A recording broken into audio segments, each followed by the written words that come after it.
A situation where the criminal justice system was not an option. In our state, you can beat your wife and then be let out. But I never thought I would have, been in something like this. It shouldn't have to get to that point. It shouldn't have to get to a death.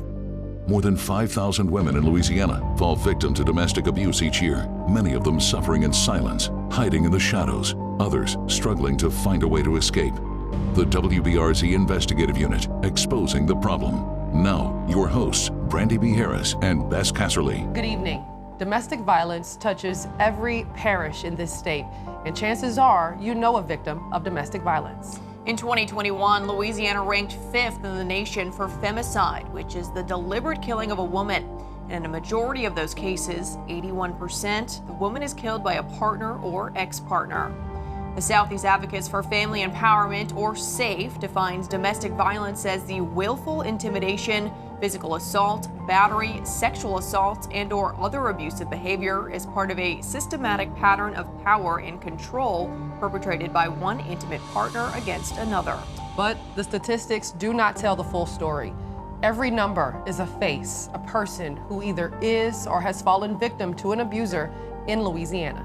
In this broadcast, we'll explore root causes for the abuse, share stories from the victim's point of view, take you inside a shelter to see what life is like for victims and the struggles shelters face as they try to answer the many calls for help. One of the most notorious examples of domestic violence in Baton Rouge is still playing out in court. Police identified Texas lawyer Christian King in this surveillance video. You see him walking up to his ex's house, appear to set it on fire, then walking away. The victim in this case has a child with King. Brianna Jones was granted a restraining order after he allegedly sent threatening texts to her and her mother. Police say King violated that order at least 3 times before this incident. I reported multiple times, and until the fire, he was just walking free, continually harassing me. Do you feel safe even though he's in jail right now? No, I never feel safe. I am on edge all day, every day. I'm in therapy for it, trying to get better, but... As with the case of Christian King and others, there are human stories behind the statistics. Baton Rouge police say there were 13 domestic violence homicides in 2023 and already 3 as of April 2024. For the officers and prosecutors working these cases, legal remedies like protective orders and ankle monitoring don't always keep victims safe. And with few tools to prevent domestic violence from turning into murder, they're left fighting an uphill battle. Right.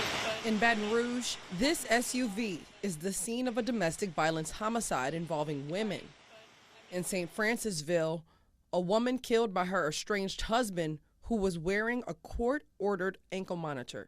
The ankle monitor company did absolutely nothing. For law enforcement, protecting victims and investigating these cases can be daunting and unforgettable. Do you remember the first time you encountered a domestic violence case or a domestic violence victim?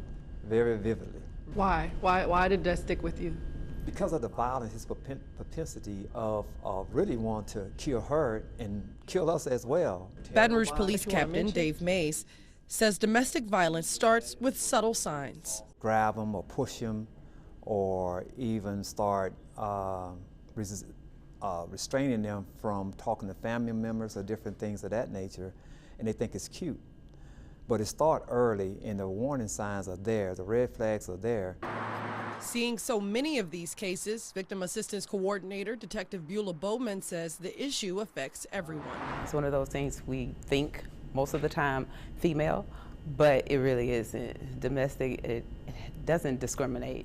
You see male, you see female, you see teens, you see elderly, you see rich, you see middle class. In 2023, BRPD reportedly made 932 domestic violence arrests, and the violence continues into 2024. In March, police arresting Danielle Bell for killing her girlfriend, 27-year-old Brittany Williams. In detectives, I've seen one where it initially started out as the female being the victim. Because it was a repeat offender, and we do our job best as we can. Went through, made an arrest with him, but later he got out, and then she victimized him. There are safeguards like protective orders or ankle monitors, but that does not guarantee that offenders will follow the rules. After their house in the middle of the night, hey, I just want to... Keeping victims safe from their abuser is a top concern for West Feliciana District Attorney Sam DeQuilla.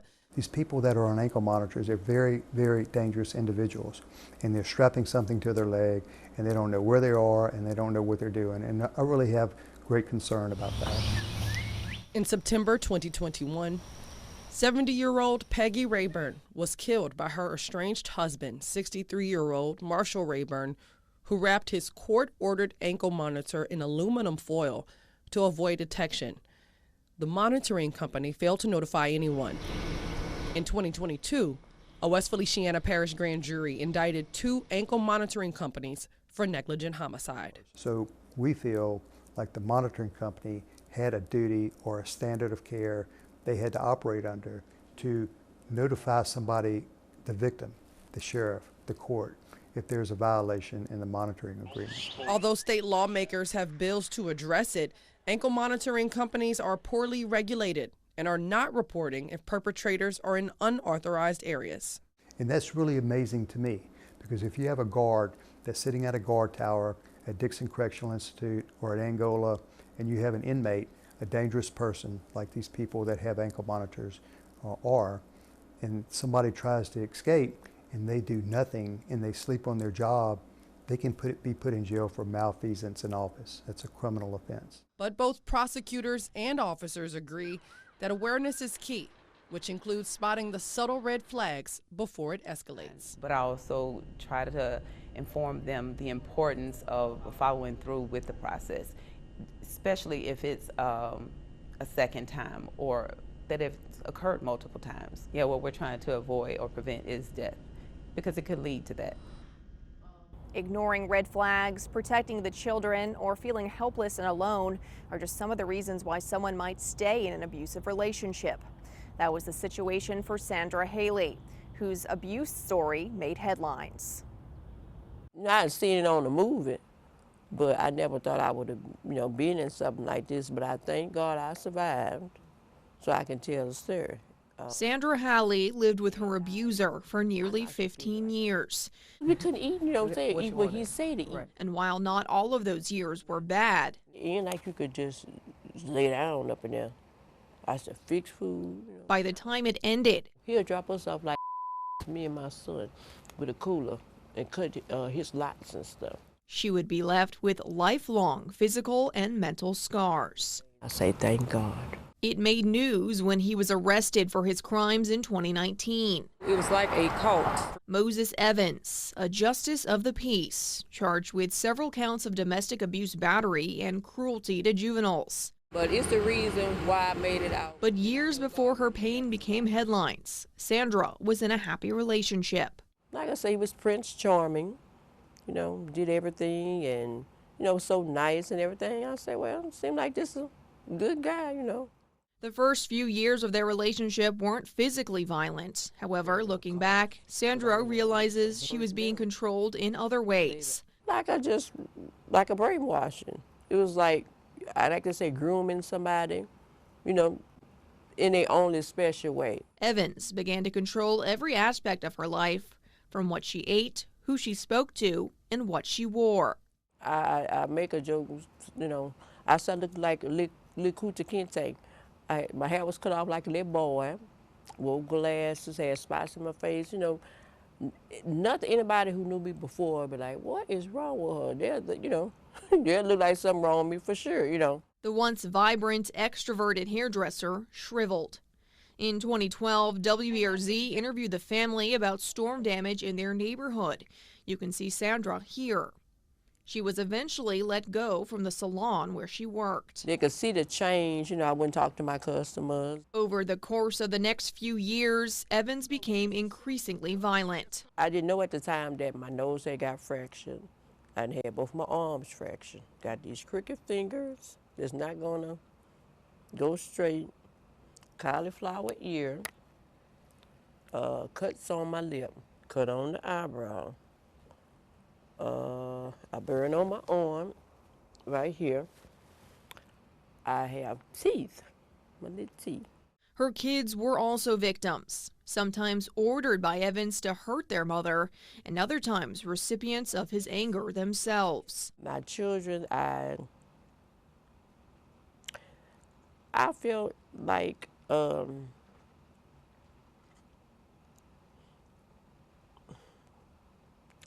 tell them that something had to be wrong with me for let all that go down. Sandra says she tried to leave many times. It seemed like within the last year, I ran away.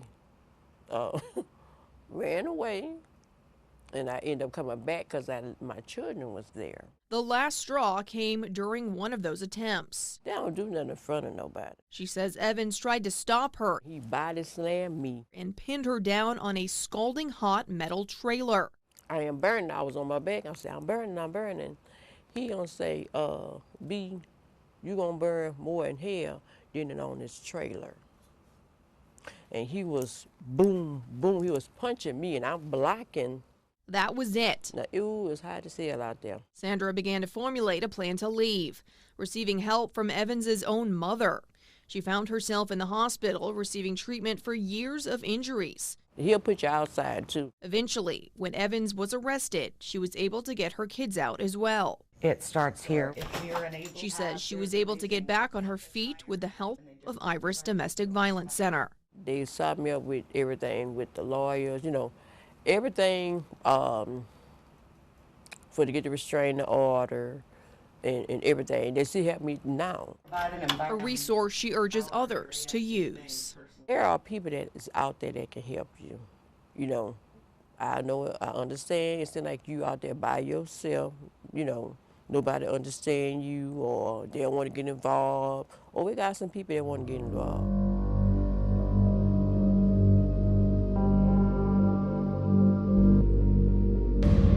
Our city, our problem. Domestic violence. We'll be right back.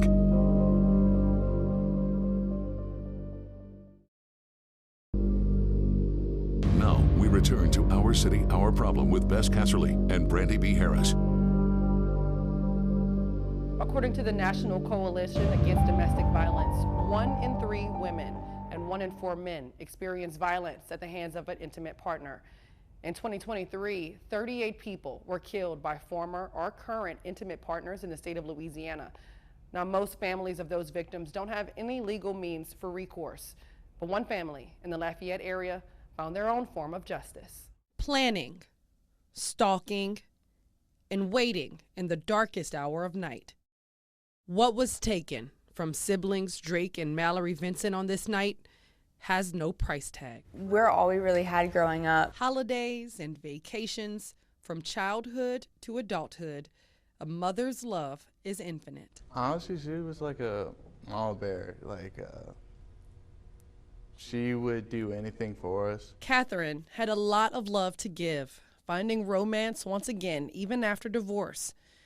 In 2012, Catherine Mashburn married Eric Babineau. We taken upon ourselves to call her Mashburn because when you do something like this, for a woman to take a man's name is more of a privilege. So when you do something like that, you're not really awarded that privilege. Drake says Babineau lost that privilege on April 17th, 2023. When Drake got a call that Catherine had not shown for work, he quickly went to her house. So I started calling out for my mom because I thought she was hiding somewhere to see where she was. And then that's where I just found her like that. Just 3 months earlier, Catherine had filed for divorce and Eric moved to New Orleans. But before their divorce could be finalized, 53-year-old Babineau rented a car, driving to Catherine's home in Broussard. In the dark of night, he laid low on the property for hours before shooting Catherine multiple times and killing himself. The emotions are coming out. What are you feeling right now?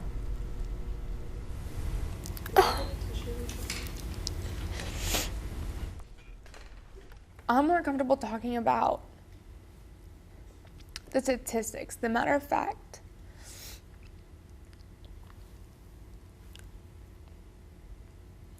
it's hard to talk about.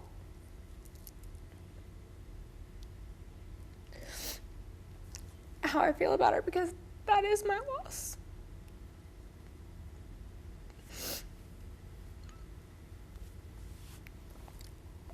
So I can talk about anything else, but. So this case involved a murder-suicide. It was a premeditated act. Because criminal prosecution was not an option, What it does is give people an avenue. attorney Andrew Quackenboss says the family had to find justice in a different way. You're in a situation where the criminal justice system was not an option. They didn't have the recourse of prosecution, of seeing someone have to face the music, so to speak, for committing this bad act. So we were able to use this law that exists to send that message, or to at least give them some type of feeling that it's not just compensation, but we've got justice in a different kind of way. In court, Quackenboss cited a 2014 law that makes abusers liable for damages caused by domestic abuse, even if the abuser was not criminally prosecuted. In February 2024, 15th JDC Judge Royale Colbert awarded Catherine's estate $216 million in damages. Quackenboss coined it financial death penalty. Right? So he can't go and commit this crime, kill himself, and then people who are there get to benefit from it. Instead, the court said, we're going to send a message that says, no, no, no, no. Nobody's going to benefit in your line, so to speak, from these types of actions, and instead we're going to set an example to let everybody know in the community that this type of conduct is not going to be tolerated. Despite the large settlement, the Vincents say what they've lost cannot be replaced. If we could get her mom back, we could have gotten $1 trillion. It doesn't matter. Like, we would have traded anything for our mom. So the number was just the message. Could this have been prevented? I mean, it seems, how could it have been prevented is my question. To be honest, I don't think that it could have been prevented in this case. With the settlement behind them, Drake and Mallory said their grief continues. If you could give a message to your mom, what would you say? I'll just say, like, from a mom, at least your death wasn't for nothing. We're able to get people to actually start talking about this issue. It shouldn't have to get to that point. It shouldn't have to get to a death or such an extreme measure. Like, you need to get help before, and I think everybody needs to just reevaluate their situations and think twice about it and look at themselves to see if they are in a type of relationship that needs help. Despite progressive outcomes like that in the Vincents case, domestic violence shelters and programs remain widely unfunded. And now they're facing the potential of even more cutbacks. Louisiana's 17 shelters rely heavily on private donations and federal dollars, which many feel is at risk under new legislation. House Bill 608 by State Representative Roger Wilder creates the Women's Safety and Protection Act and would require bathrooms and changing rooms in public facilities to be designated by male and female. This bill's goal is to put women first by affording them confidence in their privacy and safety in their female-only use areas. But the language of the bill could have some major unintended consequences, according to the Louisiana Coalition Against Domestic Violence Director Mariah Wineski. So there are federal regulations that require that domestic violence shelters serve victims of domestic violence in accordance with their gender identity. And the bill specifically requires that spaces be established and designated based on its definition of biological sex. So we're concerned about that, that distinction and the ability of the shelters to maintain compliance with their federal regulations. Domestic violence shelters are included in the bill, and despite lengthy testimony from advocates, this is almost essentially going to put domestic violence shelters out of business in Louisiana. Legislators have refused to remove them, putting vital federal funding at risk. Attorney General Liz Murrill has said she would sue the United States government if that money was pulled, but Wineski says it's too risky. The shelters across the state, their funding situation is so precarious that they are not in a position to play chicken with the federal government over their money. The millions of dollars of federal funding wouldn't be as crucial if the state put any money at all towards shelters. Historically, Louisiana has not provided any state general funding for domestic violence shelters. In 2021, a legislative auditor found that domestic violence programs in the state were severely underfunded. What the legislative auditor actually found in their report was that an average of more than 2,500 requests per year for shelter went unmet. That changed last year when Governor John Bel Edwards included $7 million in the budget for domestic violence programs. With the $7 million that we did receive last year, we were able to open 5 new domestic violence shelters across the state. 6 other domestic violence shelters that already existed were able to expand their capacity. It has also led to the opening of 11 new outreach offices. So outreach offices are the non-residential places where domestic violence survivors can go and receive counseling, safety planning, help with a restraining order. But that money was cut for this year. And those services are what is at risk. So all of that just got off the ground would have to shut down. For Wineski, losing that state funding and being at risk of having vital federal funds pulled is a slap in the face for domestic violence survivors and the programs that help them. It certainly feels like it is not a priority for our state.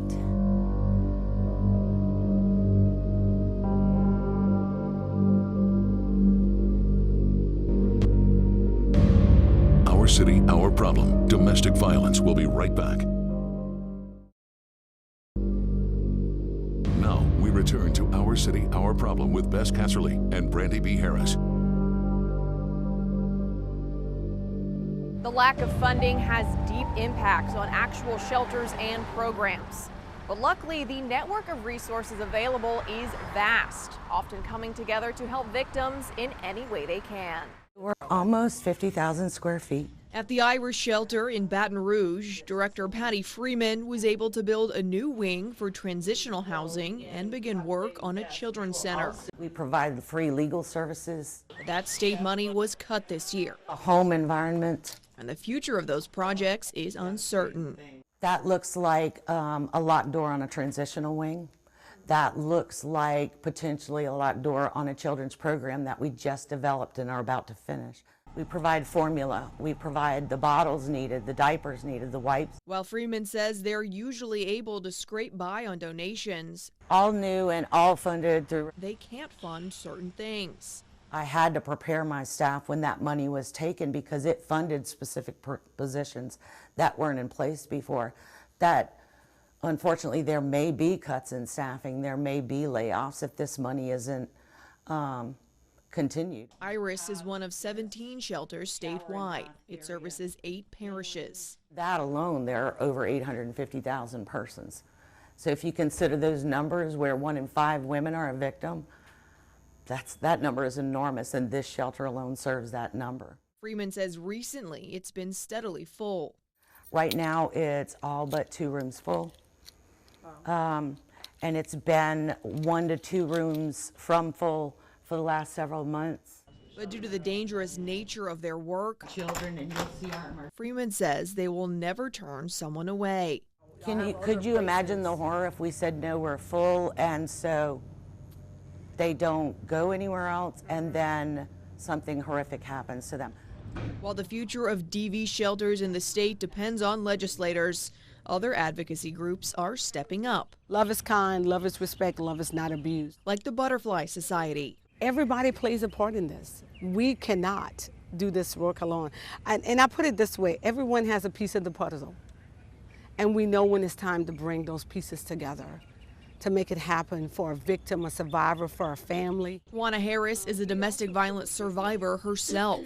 Every time I left, he said he was sorry. She started the Butterfly Society to help people in similar situations. Domestic violence, it doesn't wear a certain mask. It doesn't come from a certain side of town. It could happen to anyone at any given moment. Often when Iris is stretched thin, there's something you can do. They'll reach out to her. We pull our dollars together sometimes, we put our minds together sometimes, and we make it happen. We make it happen. The program, which relies on funding from donors and a grant from Southern University, provides essentially whatever someone may need to leave their situation. From temporary lodging, rental assistance, utility assistance, the necessities that someone would need leaving home. We even assist with funeral expense as well, medical expense. We've paid car notes, we've bought plane tickets, bus passes. That's when you really see who people are. Like Sandra Halley, Tawana knows just how hard it is to ask for help. I never called police. And that's the hardest thing to have to do sometimes is call a shelter or call the Butterfly Society or contact Iris Domestic Violence Center or Family Services of Greater Baton Rouge. Because the moment you make that call, you're acknowledging there's something wrong there. And what's the next step? The Butterfly Society tries to make that next step as easy as possible. We're in the trenches. We love meeting people where they are because where they are is where they're hurting. And you can find us anywhere. You can find us in a barbershop, a hair salon, at a neighborhood church, or even in someone's school. As we said at the top of this broadcast, chances are you know someone who is or was a victim of domestic violence. And it's not only women. 20% of men in Louisiana experience some form of abuse from an intimate partner, and children get caught in the cycle either directly or indirectly, but help is available. We've posted links on our website to help better understand domestic violence, the warning signs and red flags, as well as resources for getting help. Thank you for joining us. If you or someone you know is a victim of domestic violence, help is available right now. Call the National Domestic Violence Hotline at 1-800-799-7233.